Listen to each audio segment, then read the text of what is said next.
الله وحده والصلاة والسلام على من لا نبي بعده وعلى آله وأصحابه الذين أوفوا الأهداف. أما بعد فأعوذ بالله من الشيطان الرجيم. بسم الله الرحمن الرحيم. قال الله تعالى في القرآن المجيد: الذين يتبعون الرسول النبي الأمي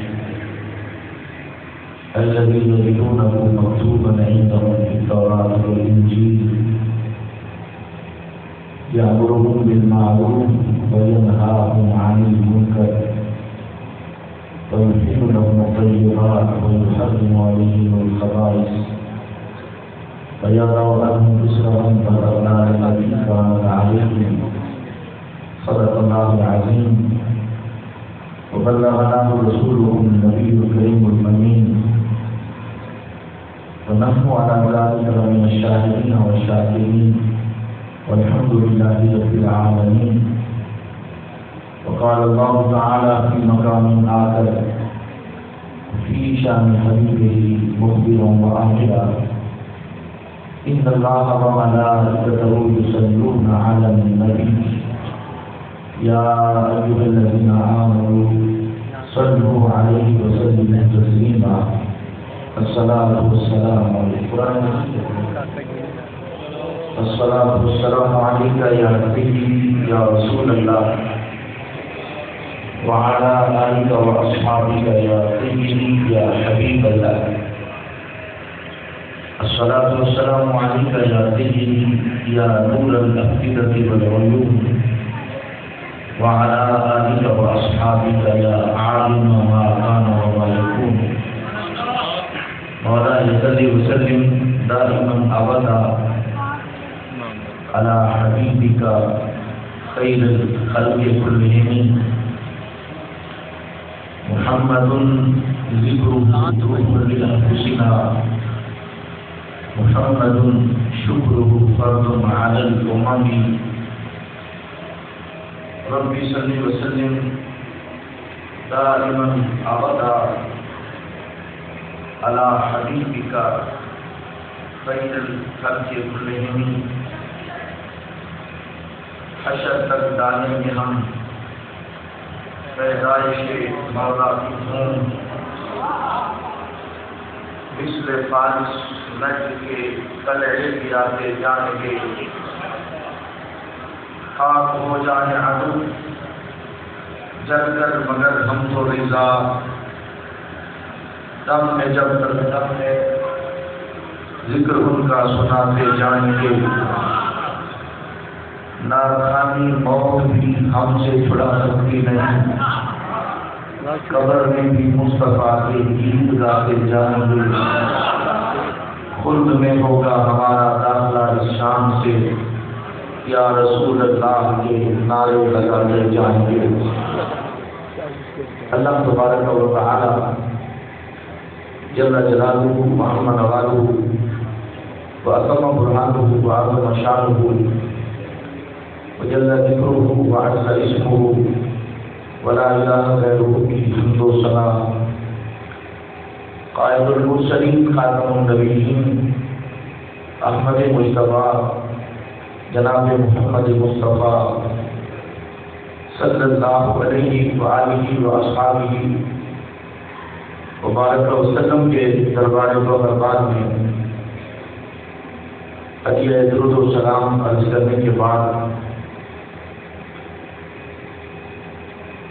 نہایت ہی قابل قدر واجب الاحترام معزز محتشم حاضرین و سامعین، رب ذوالجلال کے فضل اور توفیق سے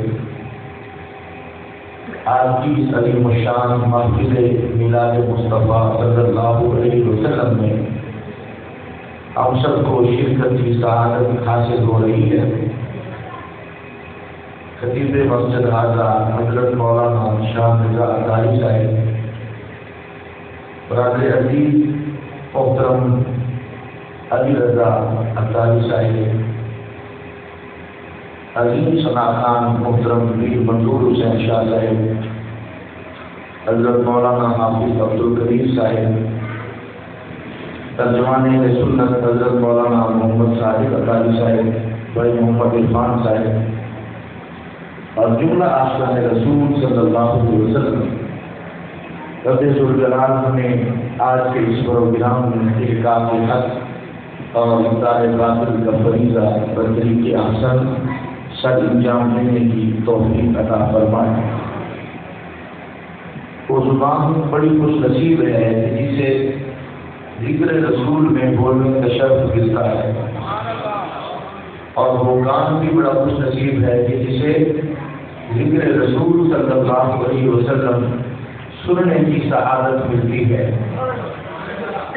وقت کافی بیت چکا ہے، بہت سارے لوگ تاخیر کی وجہ سے اٹھ کر چلے گئے ہیں۔ بلا تمہید اپنی گفتگو شروع کر رہا ہوں۔ قرآن مجید قرآن رشید ہے کہ ہمارے آقا صلی اللہ علیہ وسلم کا اعزاز ہے۔ اگرچہ ہمارے آقا صلی اللہ علیہ وسلم ذہنی طور پر سارے نبیوں کے بعد اس کائنات میں تشریف فرما ہوئے ہیں، مگر یہ اعزاز رب ذوالجلال نے ہمارے آقا صلی اللہ علیہ وسلم کو عطا فرمایا کہ سرکار کی آمد سے پہلے بھی ہر زمانے میں سرکار کے چرچے ہوتے رہے گا۔ زبور اللہ کی حضرت داؤد علیہ السلام پر اتاری، مگر چرچا اس میں بھی ہمارے آقا کا ہے۔ تورات اللہ نے حضرت موسیٰ علیہ السلام پر اتاری، مگر چرچا اس میں بھی ہمارے آقا علیہ السلام کا ہے۔ انجیل اللہ نے حضرت عیسیٰ علیہ السلام پر اتاری، مگر چرچا اس میں بھی ہمارے آقا کا ہے۔ اس لیے شاید کہ خدا فرمایا محبوبہ زمانے سارے تیرے میں، عرش والے فرش والے دیوانے سارے تیرے میں۔ یعنی خدا کے فرمانے سے مراد ہے کہ اس کے کلام سے یہ بات واضح ہے کہ ہر زمانے میں ہمارے آقا علیہ السلام کا چرچا ہوتا رہا ہے، تاکہ دنیا کو پتہ چلے کہ اصل حکمرانی کل بھی محمد مصطفیٰ کی تھی، اصل حکمرانی آج بھی محمد مصطفیٰ کی ہے۔ اب دیکھو قرآن مجید قرآن رشید میں اللہ فرماتا ہے الذین یتبعون الرسول النبی الامی، کہ وہ لوگ جو غلامی کریں گے اس رسول کی جو بغیر کسی سے پڑھے غیر کی خبریں دیتا ہے۔ الذی یجدونہ مکتوبا عندہم فی التوراۃ والانجیل، کہ جسے وہ پائیں گے لکھا ہوا تورات میں اور انجیل میں۔ کیا وہ تورات میں اس کے بارے میں لکھا ہوا پائیں گے؟ کیا وہ انجیل میں اس کے بارے میں لکھا ہوا پائیں گے؟ وہ یہ پائیں گے کہ یأمرہم بالمعروف وینہاہم عن المنکر، کہ وہ آخر مصطفیٰ نبی علیہ السلام اپنی امت کو اچھائی کا حکم دیتا ہے اور برائی کا حکم برائی سے روکتا ہے۔ اور کیا کرتا ہے؟ اب اگلے جملے ہی ہمارے موضوع کی ابتدا ہے، اور اسی سے ہی ساری حقیقت کھل جائے گی اور پتہ چلے گا کہ سنی کے دامن میں آج بھی وہ عقیدہ ہے جس عقیدے کی ترجمہ کے لفظ کا قرآن کرتا ہے۔ قرآن کہتا ہے کہ وہ آخری نبی کب آئیں گے، ان کی شان یہ ہوگی، ان کا طرز عمل یہ ہوگا، ان کا طریقہ کار یہ ہوگا کہ یأمرہم بالمعروف، کہ وہ بھلائی کا حکم دیں گے، وینہاہم عن المنکر، اور وہ برائی سے روکیں گے، اور کیا کریں گے؟ وَيَضَعُ عَنْهُمْ إِصْرَهُمْ، اور وہ اپنے غلاموں سے بوجھ اتاریں گے، وَالْأَغْلَالَ الَّتِي كَانَتْ عَلَيْهِمْ، اور ان کی پابندیاں ختم کریں گے۔ اور بلکہ سے پہلے فرمایا يُحِلُّ لَكُمُ الطَّيِّبَاتِ وَيُحَرِّمُ عَلَيْكُمُ الْخَبَائِثَ، وہ گندی چیزوں کو حرام کریں گے اور سچی چیزیں اپنے غلاموں کے لیے حرام کریں گے۔ یہاں پر ایک اختلافی مسئلے کی وضاحت کرنا میں ضروری سمجھتا ہوں۔ رب کی یہ قدرت ہے کہ رب کسے چاہے حلال بھی کرتا ہے، کسے چاہے حرام بھی کرتا ہے، اس میں کسی کا اختلاف نہیں۔ تمام مذاہب وہ اہل حق سے ہوں اہل باطل سے ہوں، اس بات پر سب متفق ہے کہ رب ذوالجلال کے پاس یہ قدرت ہے، رب کے پاس یہ اختیار ہے کہ رب جسے چاہے حلال بھی کر سکتا ہے، جسے چاہے حرام بھی کر سکتا ہے۔ اختلاف تو یہ ہے کہ کیا رب نے اپنے نبی علیہ السلام کو بھی یہ طاقت دی ہے یا نہیں دی؟ کیا نبی حرام کر سکتا ہے یا نہیں کر سکتا؟ کیا نبی جسے چاہے حرام کر سکتا ہے یا نہیں کر سکتا؟ تو قرآن کہتا ہے یحل لهم الطیبات ویحرم علیہم الخبائث۔ رب فرماتا ہے جسے میں آخر میں بھیجوں گا، سارے نبیوں کا سردار بناؤں گا، اس کو یہ شان دے کر بھیجوں گا کہ وہ ستھری چیزوں کو حرام کرتا جائے گا، وہ گندی چیزوں کو حرام کرتا جائے گا۔ اگر نبیوں کے پاس اور بالخصوص تاجدار انبیاء کے پاس نہ کسی چیز کو حرام کرنے کا اختیار تھا، نہ کسی چیز کو حرام کرنے کا اختیار تھا، تو پھر قرآن نے ان کے بارے میں یحل لهم الطیبات ویحرم علیہم الخبائث کا لفظ رب نے کیوں بولا؟ قرآن مجید سرکار دو عالم کی طرف نسبت کر کے جب یہ فرماتا ہے کہ وہ آخری نبی جب آئیں گے وہ گندی چیزوں کو حرام کرتے جائیں گے اور وہ ستھری چیزوں کو حرام کرتے جائیں گے، تو اس سے پتہ چلتا ہے کہ 12 ربیع الاول کی سہانی صبح میں حضرت آمنہ کے گھر میں سرکار تشریف لائے ہیں، تو رب نے انہیں بے اختیار بنا کے نہیں بھیجا، رب نے انہیں شریعت کے معاملے میں با اختیار بنا کے بھیجا ہے۔ اور آگے تو فرمایا وَجَعَلْنَا عَنْهُمْ إِسْرَهُمْ وَأَغْلَالًا الَّتِي كَانَتْ عَلَيْهِمْ۔ جب وہ آخری نبی جب آئیں گے تو وہ اپنے غلاموں سے بوجھ اتاریں گے اور پابندیاں ختم کریں گے۔ ذرا پڑھیے مفسرین کو، قرآن مجید جو کہہ رہا ہے کہ آخری نبی جب آئیں گے تو وہ امت سے بوجھ اتاریں گے، تو یہاں کس بوجھ کی بات ہو رہی ہے؟ وَالْأَغْلَالَ الَّتِي كَانَتْ عَلَيْهِمْ۔ یہ قرآن کہتا ہے جب آخری نبی آئیں گے تو وہ اپنے غلاموں سے پابندیاں ختم کریں گے، تو یہاں کون سی پابندی کا تذکرہ ہو رہا ہے؟ یہاں پر کون سے بوجھ کا تذکرہ ہو رہا ہے؟ جس بوجھ کو سرکار سے غلاموں سے اتارنا ہے وہ کس پابندی کا تذکرہ ہے؟ جس پابندی کو سرکار سے اپنے غلاموں سے ختم کرنا ہے۔ جب مفسرین کی تفاسیر کا مطالعہ کیا جاتا ہے تو مفسرین کہتے ہیں کہ جو قرآن نے کہا وَجَعَلْنَا عَنْهُمْ إِسْرَهُمْ کہ آخری نبی اپنے غلاموں سے پابندی اور بوجھ ختم کریں گے، تو بوجھ سے مراد کیا ہے؟ توجہ سے سننا۔ پہلی شریعتوں میں، پہلے نبیوں کے ادوار میں توبہ کا تصور کیا تھا؟ آج جب کسی سے گناہ ہو جائے اور اس کا ارادہ ہو کہ میں طائب ہو کر رب کے دربار سے بخشش کی سند لے لوں، تو اسے کیا کرنا پڑتا ہے؟ سر جھکا کر رب کے دربار میں بیٹھ جائے، دل میں ظاہر کرے اے اللہ ایک بار معاف کر دے، آئندہ گناہ نہیں کروں گا۔ پکی توبہ کر لے تو صرف دل کے ارادے سے گناہ ہوتا جاتا ہے۔ جبکہ پہلی شریعتوں میں اصول یہ تھا جسم کے جس حصے نے جرم کیا ہے اس کی توبہ یہ ہے کہ اس کو کاٹ دیا جائے۔ اگر زبان نے جھوٹ بولا ہے، اب زبان توبہ کرنا چاہتی ہے تو اس کی توبہ کی یہ صورت ہے کہ زبان کاٹ دی جائے۔ کان نے اگر گانا سنا ہے، گناہ کیا ہے، اب کان اگر اپنا جرم معاف کرنا چاہتا ہے، کروانا چاہتا ہے، اس کی ایک ہی صورت ہے کہ کان کو کاٹ دیا جائے۔ ہاتھ میں اگر جرم کیا ہے تو ہاتھ اگر پاک ہونا چاہتا ہے تو توبہ کی ایک ہی صورت ہے کہ ہاتھ کاٹ دیا جائے۔ پاؤں نے اگر جرم کیا ہے، بدکاری کی طرف چل کے گیا ہے، اب پاؤں قائم ہونا چاہتا ہے تو توبہ کی ایک صورت ہے کہ پاؤں کاٹ دیا جائے۔ رب فرماتا ہے پہلی شریعتوں میں یہ سختی تھی کہ جس وقت کے حصے نے جرم کیا اس کی توبہ کی صرف یہ صورت ہے کہ وہ حصہ کاٹ دیا جائے۔ مگر جب آخری نبی آئیں گے تو زیادہ وار کس رہوں یہ وہ حکومت سے اتار دیں گے کہ انہیں اپنے آزاد سے جو گناہ صادر ہوا ہے اس کی توبہ کرنے کے لیے اس کو کٹوانا نہیں پڑے گا، صرف دل میں قائم ہو جائے رب اس کی بدکاری کو معاف فرما دے گا۔ جو پابندیاں ہیں رب ان کو اتارے گا۔ اس سے کیا مراد ہے؟ مفسرین کہتے پہلے زمانے میں اگر کپڑے پہ نجاست لگ جاتی، کسی کا پروگرام بن جاتا کہ میرا کپڑا صاف ہو جائے تو پانی کے ساتھ دھونے سے کپڑا پاک نہ ہوتا، شریعت کا حکم یہ تھا اس کپڑے کو کاٹ دیا جائے۔ اگر کسی نے رات کو کوئی گناہ کیا ہے اس کے مکان پر صبح اللہ کی طرف سے لکھ دیا جاتا، اس نے رات کو یہ گناہ کیا ہے تو سارے لوگوں کو اس کی بدکاری کا پتہ چل جاتا، وہ سب کے سامنے شرمندہ ہوتا۔ اگر کافر مومن کی جنگ ہوتی، مومن جنگ جیت کر مال غنیمت کو لے آتے تو مال غنیمت کا کھانا پچھلی شریعتوں کے لیے حلال نہیں تھا بلکہ حکم یہ تھا کہ اس مال غنیمت کو آگ لگا کر جلا دیا جائے۔ یہ ساری پابندیاں تھی پہلی شرائع میں رب فرماتا ہے کہ پچھلی امتوں میں پچھلی شریعتوں میں یہ بھوک ہے یہ پابندی ہے لیکن جب میرا آخری نبی آئے گا تو ساری پابندیاں ان کی برکت سے ختم ہو جائے گی اب تو جتنا بڑا گناہ کرے گا اس کے مقام پر لکھا نہیں جائے گا اس نے یہ گناہ کیا ہے رب اس کی عزت کو محفوظ رکھے گا اس کے گناہ پہ پتہ نہ جائے گا ماجد غریبت کے کھانے کا جہاں تک تعلق ہے تو میرے آقا علیہ السلام نے فرمایا اور تم تو خمسن لفظو لہو نحضر کرلی سرکار فرماتے ہیں رب نے مجھے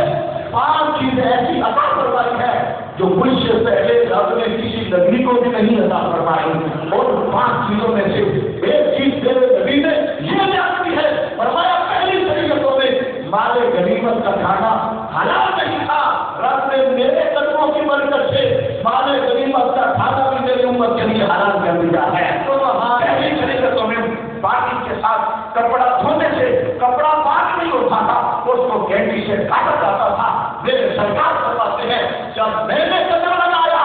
اب کپڑے کو کاٹ کر ضائع کرنے کی ضرورت نہیں سرکار کی آمد سے رب نے یہ پابندی امت سے ختم کر دی ہے فرمایا کپڑا کاٹنے کی ضرورت نہیں پانی سے 3 بار دھو ڈالو دھو ڈالنے سے ہی تمہارا کپڑا ستھرا ہو جائے گا